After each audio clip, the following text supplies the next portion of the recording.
Si alquilas en Estados Unidos, no solo pagas por un techo, pagas con tiempo financiero que no vas a recuperar.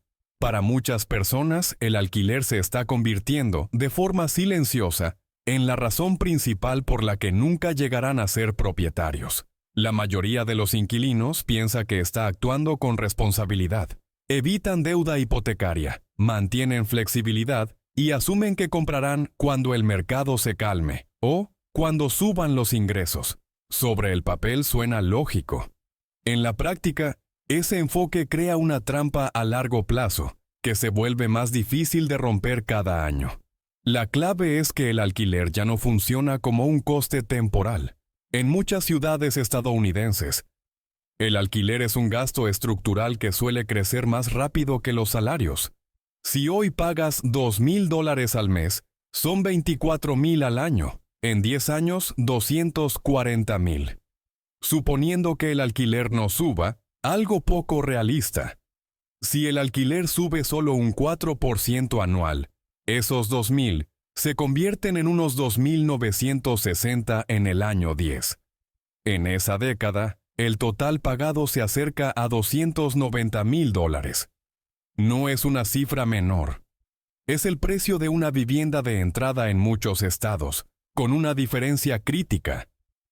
Al final, no posees nada. Mientras tanto, los precios de la vivienda tienden a subir con el tiempo. Incluso con un crecimiento moderado del 3% anual, una casa de $400,000 hoy pasa a costar aproximadamente $537,000 en 10 años. Eso significa que la entrada necesaria también sube. Una entrada del 20% pasa de $80,000 a más de $107,000. Ese es el núcleo de la trampa del alquiler. Mientras pagas, la meta se aleja. Mucha gente cree que el principal obstáculo para comprar es el ingreso. En realidad, el obstáculo mayor suele ser la distancia entre la inflación del alquiler y el crecimiento del ahorro. Si el alquiler consume un 35 a 45% de tus ingresos netos, ahorrar una entrada se vuelve matemáticamente difícil incluso con un salario razonable. Cuanto más tiempo alquilas, más exigentes se vuelven los números. Necesitas ahorrar más y más rápido, mientras el alquiler sube y la vivienda sube. En la siguiente parte vamos a descomponer cómo se forma exactamente este ciclo, por qué ahorra más, no es una estrategia completa, y por qué incluso personas con ingresos altos quedan atrapadas en el alquiler durante años. Para entender por qué el alquiler se ha convertido en una trampa financiera de largo plazo, hay que mirar la estructura de un presupuesto típico en Estados Unidos. El problema no es que el inquilino sea irresponsable. El problema es que la estructura de costes actual hace que ahorrar para comprar sea lento incluso para alguien disciplinado. La mayoría de los hogares cobra de forma predecible, salario fijo u horas trabajadas, con subidas pequeñas año a año. La vivienda no se comporta así. El alquiler se ajusta a la demanda del mercado, no a tu nómina. Si tu salario crece un 3% anual, pero tu alquiler crece un 5 a 7%, esa diferencia reduce gradualmente tu capacidad de acumular capital. Ejemplo realista. Una persona gana $75,000 al año, después de impuestos federales, estatales, seguro médico y deducciones. Puede llevarse a casa alrededor de $4,500 al mes. Si paga $2,100 de alquiler, eso es casi el 47% del ingreso neto. Sumando servicios, coche, comida y seguros básicos, el gasto fijo mensual puede llegar fácilmente a $3,500. Quedan quizás $1,000 para ahorro y todo lo demás. Viajes, emergencias, apoyo familiar, reparaciones y consumo normal. Incluso si ahorra $800 al mes de forma constante, son $9,600 al año. En 5 años, $48,000. Suena bien hasta que consideras que la entrada requerida también sube. Si en esa zona el precio medio pasa de $400,000 a $480,000 en 5 años, la entrada del 20% sube de $80,000 a $96,000. El ahorrador disciplinado sigue quedándose atrás. Segundo ejemplo. Una pareja con $120,000 combinados cree que comprar debería ser fácil, pero paga $2,800 de alquiler, $1,200 de guardería y $600 de préstamos estudiantiles. Sus obligaciones fijas pueden superar $5,500 al mes. Puede ahorrar algo, pero no lo suficiente para alcanzar el aumento de precios sin comprometer estabilidad. Aquí es donde fallan los consejos estándar. Ahorra más. Ignora que el alquiler consume el tramo del ingreso que normalmente se destina a construir patrimonio. Múdate a un sitio más barato.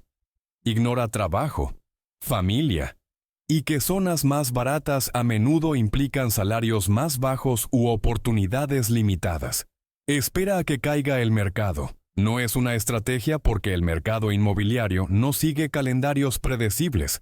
Además, una caída puede venir acompañada de tipos de interés más altos, manteniendo cuotas elevadas. El problema no es emocional, es estructural. El inquilino intenta construir patrimonio en un entorno donde gran parte del flujo de caja queda bloqueado en consumo mensual, en lugar de convertirse en propiedad.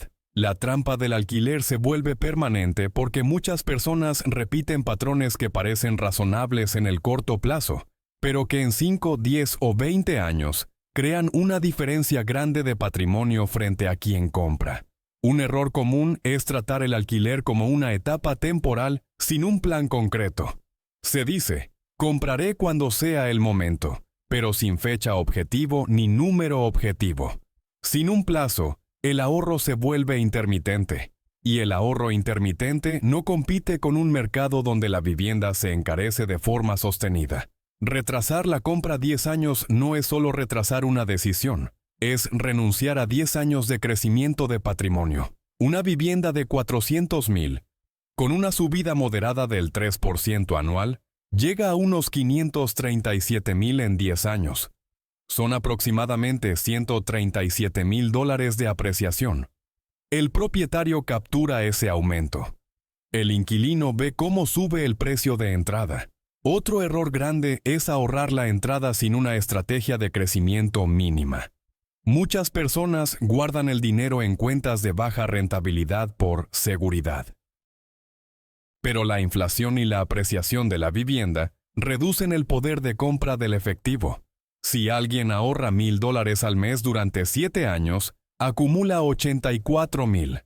Si en ese periodo la vivienda sube un 4% anual, una casa de $400,000 puede llegar a aproximadamente $526,000. La entrada del 20% pasa de $80,000 a más de $105,000. Aún con disciplina, el ahorro puede quedar por detrás si no crece. También aparece la inflación de estilo de vida. Cuando sube el ingreso, se sube el alquiler. Mejor zona, mejor apartamento, se cambia el coche, se incrementan suscripciones. El problema no es gastar algo más.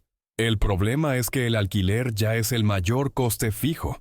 Si ingreso y gastos crecen al mismo ritmo, el objetivo de entrada se mantiene fuera de alcance. Y está el error de comparar solo cuotas mensuales.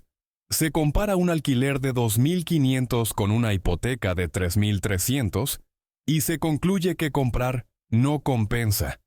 Pero una parte de la hipoteca amortiza principal. Es ahorro forzoso. El alquiler no crea patrimonio. Las consecuencias a largo plazo son medibles. Si pagas $2,500 al mes y el alquiler sube un 4% anual, en 20 años pagarás alrededor de $900,000 o más.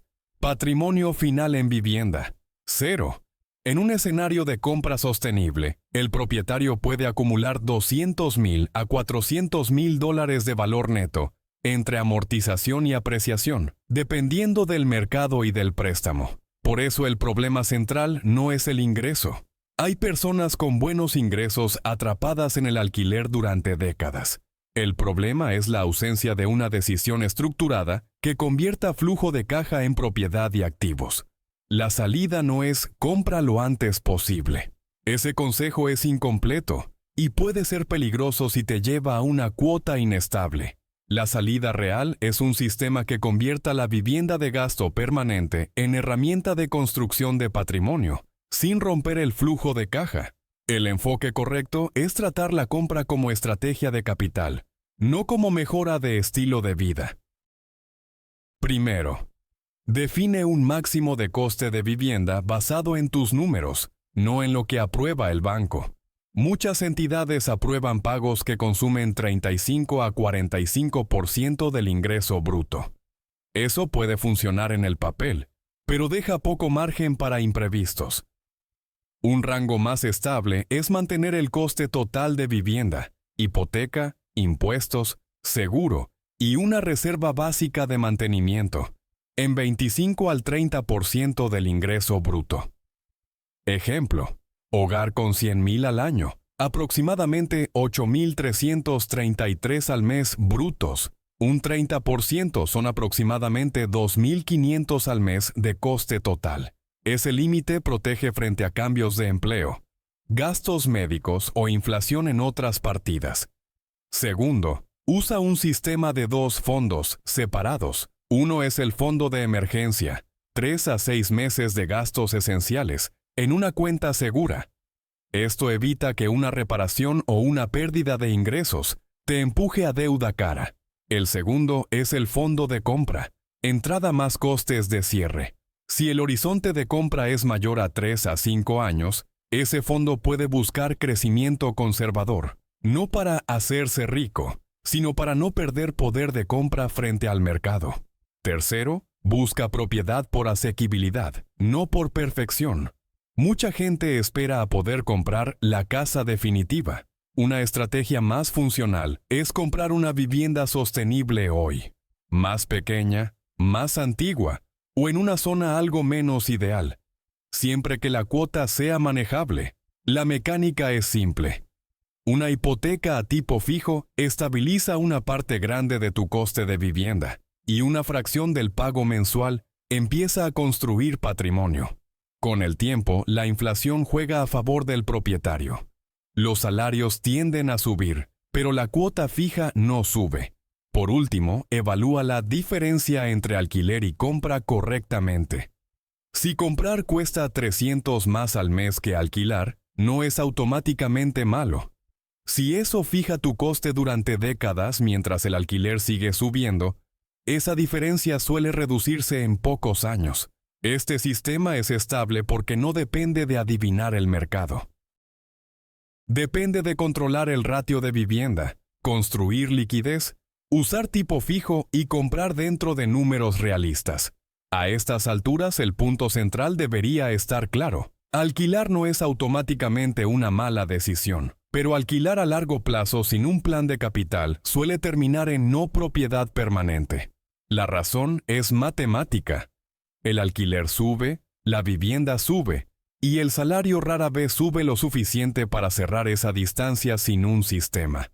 La solución práctica no es emocional ni basada en acertar el momento. Es una estructura que hace que la compra sea predecible. Sistema en secuencia. Define tu techo de vivienda. No uses la preaprobación bancaria. Usa una regla personal. Coste total de vivienda dentro del 25 al 30% del ingreso bruto mensual.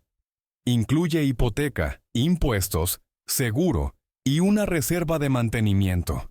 Si ganas 8,000 brutos al mes, tu techo está entre 2,000 y 2,400. Ese número filtra lo que puedes comprar de forma sostenible. Construye liquidez antes de comprar. Necesitas un fondo de emergencia separado de 3 a 6 meses de gastos esenciales. Si tus gastos base son 4,000 al mes, el fondo debe estar entre 12,000 y 24,000.